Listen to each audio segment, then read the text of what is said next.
Thank you everyone for attending today. My presentation is Destination College, Understanding the Undergraduate College Admissions Process. Next slide. The overview for tonight's presentation is as follows. How has the undergraduate admissions process changed? What should your student focus on while in high school? What do college admissions officers consider when evaluating college undergraduate applications? And how has the college admissions process changed? How has the undergraduate admissions process changed? I'm going to speak of each of these topics one by one, but first, fit versus name and rankings, student demonstrated interest, student engagement, cost of college, and then standardized testing. Go back, sorry. All right, fit versus name and rankings. What do I mean by that? When your student is thinking about applying to college, they should consider what's important to them. So what are those factors? Is it distance from home, a specific major? If it's the single sex gender, like an all male school or an all female school, a co-ed school for a specific major, they need to determine what the factors are in their institution and then plan accordingly versus looking at the top 100 of US World and News reports of rankings of college. Rankings are just that. Somebody in a room has decided what they think is best, not what is best for the individual student. There's also rankings that you have to take them with a grain of salt because US World News Report has said over the years that they can't have a ranking that doesn't have, the top 8 or 10 schools include the Ivies and Stanford and Duke and whatnot. So it's not really wise to base your college choices on rankings that you maybe do not know what went into it. So focusing on fit is most important. And the best way for your student to figure out what their fit is to get your student on college campuses and have them call the undergraduate admissions or email them, sign up for official tours, for the official presentation through the undergraduate admissions office, as well as take the physical tour. And these visits are just for your student to get an idea about what they want in a college. Like I said, there are numerous factors, and your student can decide on them. Most people start with size, location to home, specific major, maybe if they have Division I sports, or if there is a certain extracurricular activity that they're interested in continuing while in college, is that available? Do you need to live on campus for all 4 years? Are they co-ed dorms, or single sex dorms? So it's really your student thinking about what they want in their collegiate experience, making a list of them, do visits so that they can then confirm these are their factors, and then move forward and research schools that align with those factors. What is student demonstrated interest? Many college undergraduate admissions offices look at and take demonstrated interest into account. What that means, did your student do something that either that indicates to the undergraduate admissions office that they are seriously interested in the institution? It could be planning a college visit, attending the information session on that campus. It also can be attending the information session at your high school. All MCPS high schools have college centers in the school where undergraduate admissions officers do come and give presentations. Each high school has their own version of how you sign up. So the best thing is for your student to go and talk to the college and career counselor who is in the College and Career Center and ask how that process does. Most high schools within MCPS also have a parents' night for seniors in the fall of the senior year, and they all do discuss this process. So if you're not familiar with it, but demonstrated interest can be a factor if the undergraduate institution includes them It includes that in their admissions review. And so that's really important to determine as best you can if that's a factor or not. And if it is a factor, you should demonstrate interest to the best of your ability, because it could not only help you gain admissions to the institution, but it could have bearing on if you receive merit money from them. It can be one factor for how the institution determines the allocation of merit money. Student engagement.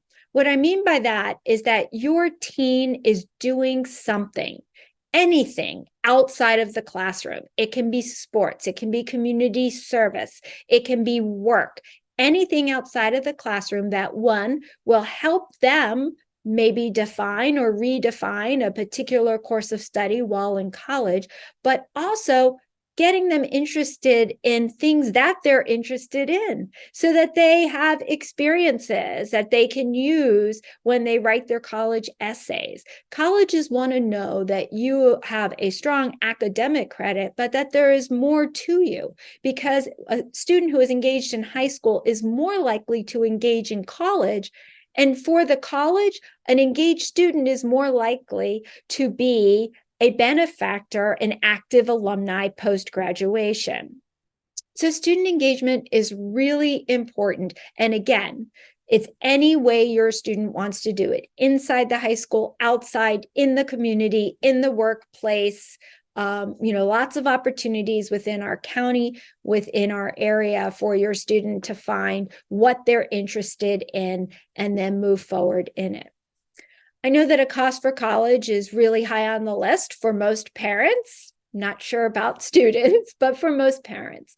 So it's important, I think, that the cost of college should be a factor in your students' list of factors, because it's wonderful to have your student go to their dream school. But if they're going to be saddled with a tremendous amount of educational debt because of that, it will forever affect the trajectory post-college. And so understanding what are the costs, not only for the first year, but for all 4 years.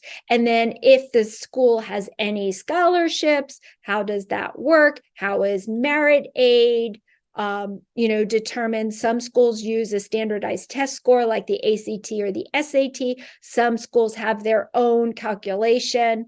Obviously, you're looking at the cost of the college and, that bottom line. So it's not only tuition, it's room and board. If you go out of state, it could be transportation. There are also potentially, you need money for extracurricular activities.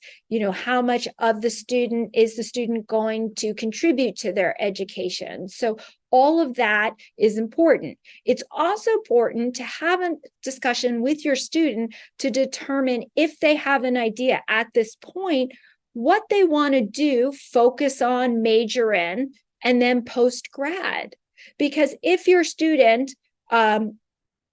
wants to be in a career that maybe is not the most lucrative, but very satisfying for the student, having an educational debt of $200,000, if you're starting off making $20,000 a year potentially, could be very difficult. So just to really have an honest conversation with your child about how much you can afford and what their contribution will be.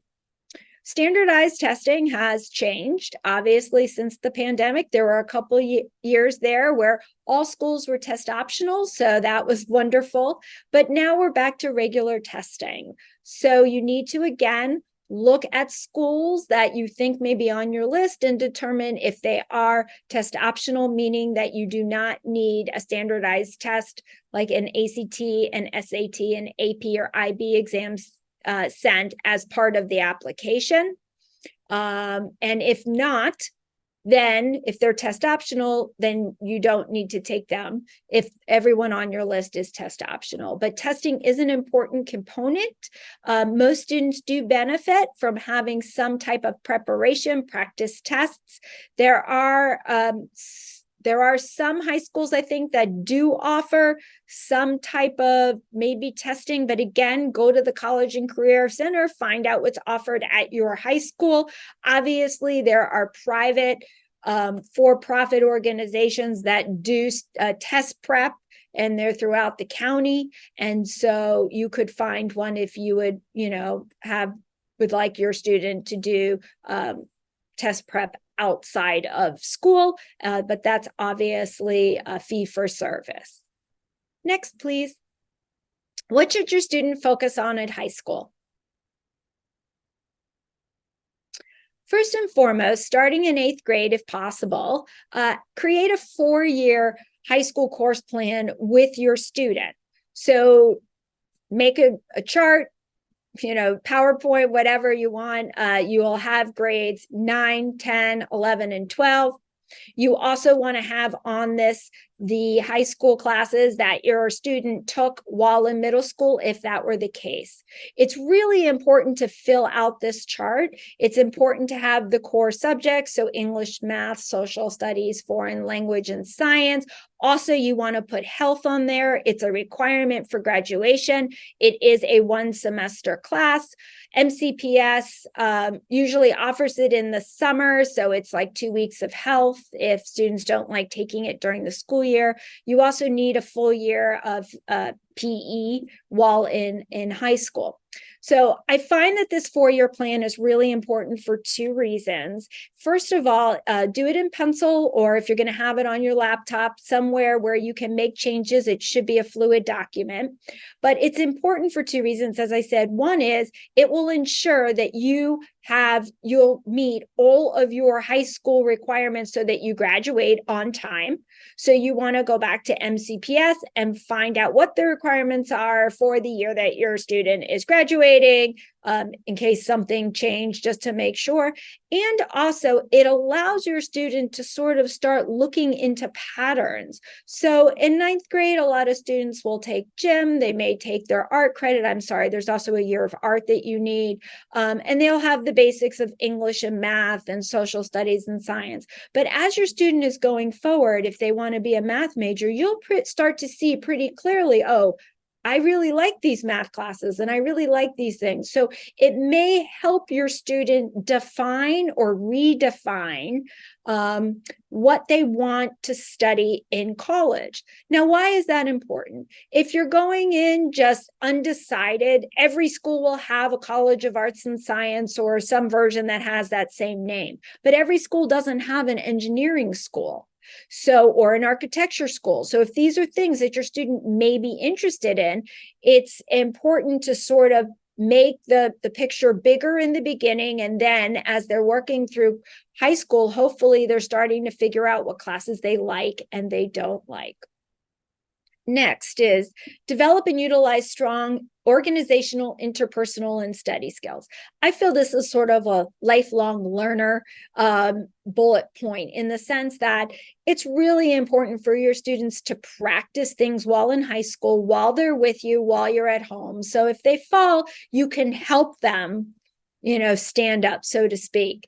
So being organized is a skill that everybody benefits from. And you can start that pretty young. It doesn't have to start in 8th grade. Is your student responsible for making their lunch? Maybe in elementary school. Obviously, you do age-appropriate things, or what you would feel is age appropriate. Being organized, are they the ones that pack their bag? Do they ensure they have their homework? Do they have their pencils or their calculator or whatever else that is? So having them practice being organized, having their sports equipment at the door and in the car at the right time if you have to leave for practice are important skills, because when they go to college, they're going to be on their own. So if they've never packed their bag, if they've never made an appointment, it may be more difficult for them.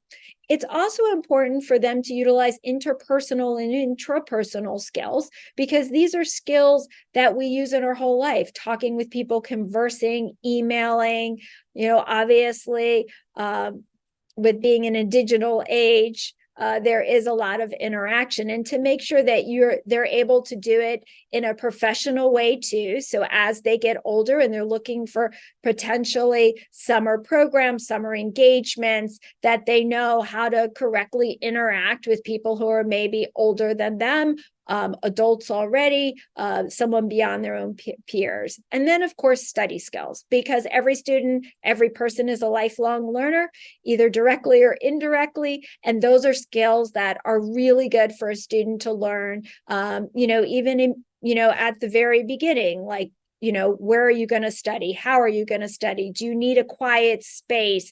Do you, do you need to have not only your laptop, but other support documents or things like that? Engage in summer plans that complement and enhance the student's interest. This is also very important because you want to have your student doing something outside the classroom so that when they apply to college, they have something to say based on an experience. And again, it could help them define what they want to maybe potentially study in college and or pursue professionally after college. And it's also a wonderful opportunity for them to start earning their student learning hours, which you're able to start earning the summer after 5th grade. So the requirement has to be done by, I believe, the first semester of your senior year, but you do not have to wait till you begin high school to start earning those hours. So I always recommend that the summer after 5th grade, that spring, help your students start looking for, jobs where SSL hours can be earned so that they potentially can fulfill that requirement before they even start high school. Develop a positive relationship with your student's high school guidance counselor. I believe and feel that the student's high school guidance counselor has a person in high school that has such a tremendous amount of information and of resources for students. And that guidance counselor will also write one of your 2 students' letters of recommendation. So your guidance counselor who knows their student will probably do those letters of recommendations first. There are high schools in our county where guidance counselors have 300 students that they're responsible for writing those letters. So the idea that they may write letters for students that they know better and are more familiar with first, you may also benefit your student.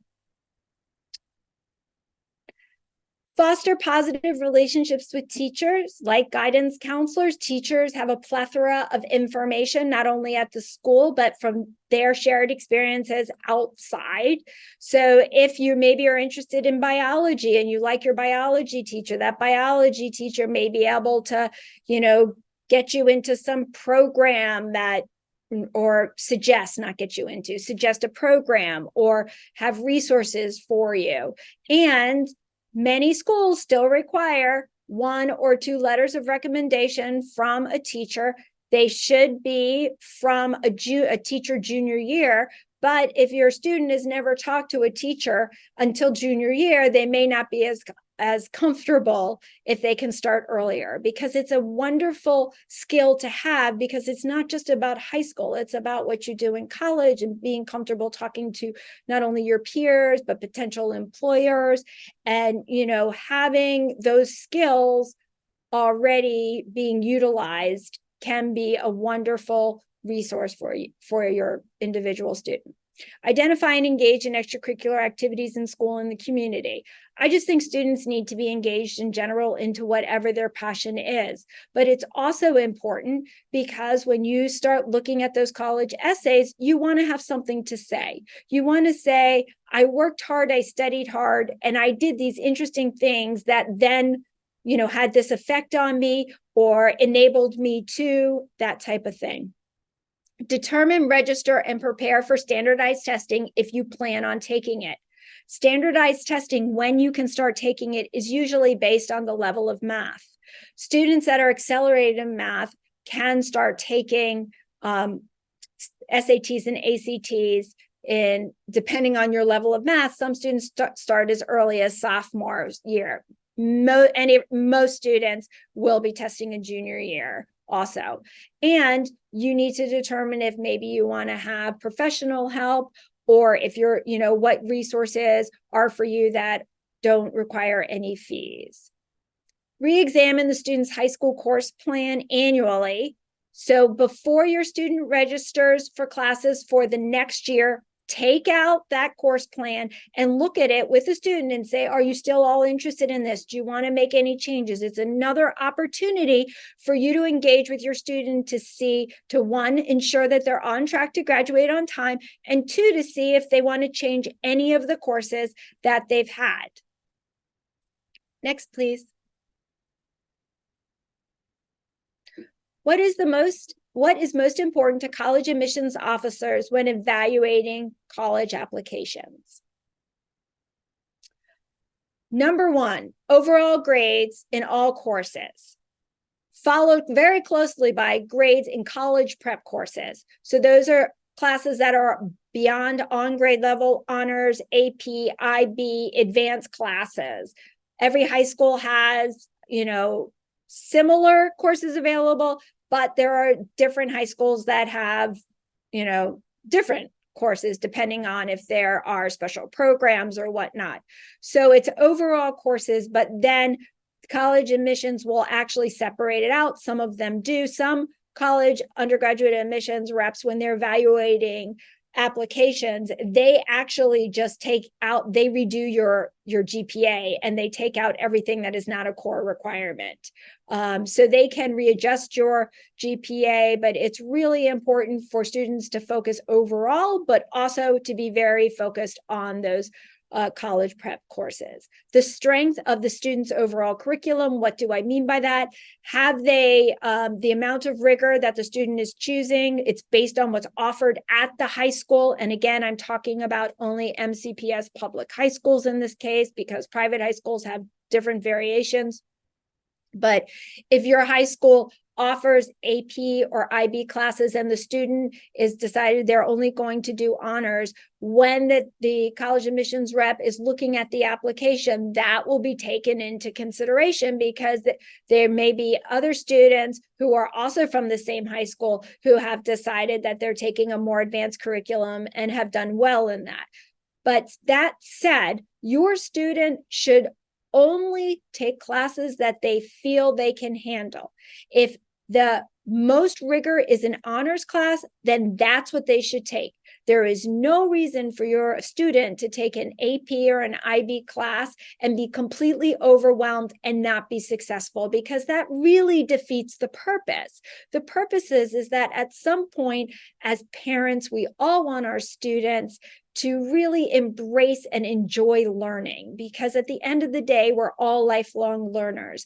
But whatever level that they're able to be successful in, that's the level where they should remain. And maybe as a freshman, they only did on grade level classes, and then they decided they did well and they were comfortable, and so they pushed themselves, and maybe they picked up some honors classes, maybe then took their first AP or IB class, or mostly AP class, as a junior, and did well and picked up more. But this is between you and your student. It is not what your children's friends or the grandparents or anyone else.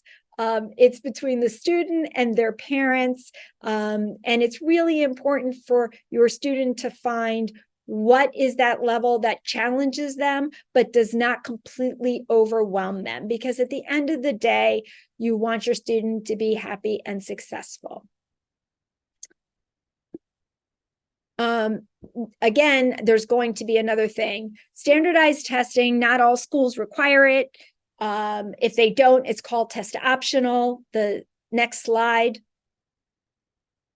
At some point, I have the email that, I'm sorry, not the email, the website that lists all the colleges that are test optional, which means they do not require testing as part of the undergraduate admissions review. And so if your student is not going to take it, it's a wonderful list. There are hundreds of schools on it.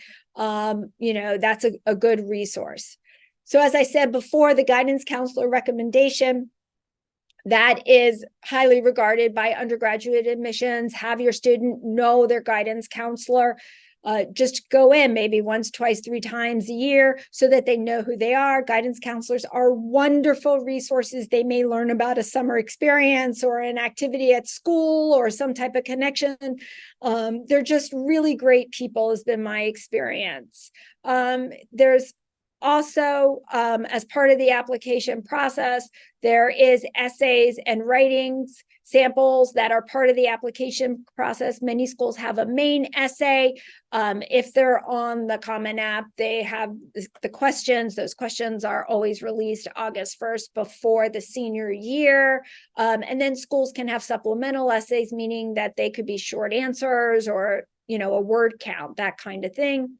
Again, most schools require, not all, but many, teacher recommendation. The number of recommendation is up to the school. Make sure that your student pays attention to what is being asked and give the individual college or university what they're asking. If they ask for 2 teacher recommendations, supply 2. Don't send 6, that type of thing. And then again, the extracurricular activities. So there are 10 that you can indicate. How has the college admissions process changed?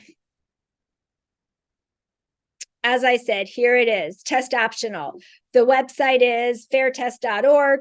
There's over 1,800 colleges and universities in the United States that do not require a standardized test score, an ACT, SAT, or even AP or IB.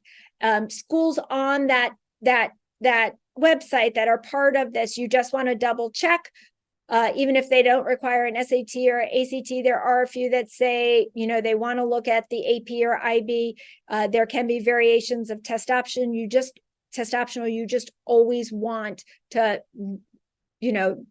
double check for each individual school. Holistic reviews, meaning that the undergraduate admissions counselor will look at the application of the student in its entirety. They don't just look at the grades. They don't just look at the curriculum. It's the sum total of everything that is submitted. Obviously, once the COVID hit and everyone went test optionals, there was a massive increase in application, especially in highly selective schools, because many people felt like, well, now that I don't have to submit a test, now I can be, competitive for admissions. It doesn't really work that way always, because you would still have to have, the rigor of the curriculum. And so it really just made getting into those schools even harder because more people were applying and it wasn't all the level of qualification. Diversity has definitely increased over the last couple of years, which is a positive. And schools really trying to understand what it means to have a diverse student body and recognizing those needs. Special admins historically have been schools that take students whose parents or siblings have attended the school and give them special preference. Every school gets to decide what that special preference is.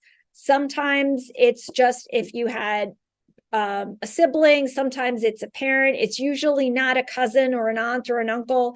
It's also donors, people who then give a considerable donation to an institution, and part of that donation is an ask to have a student admitted or considered or reevaluated.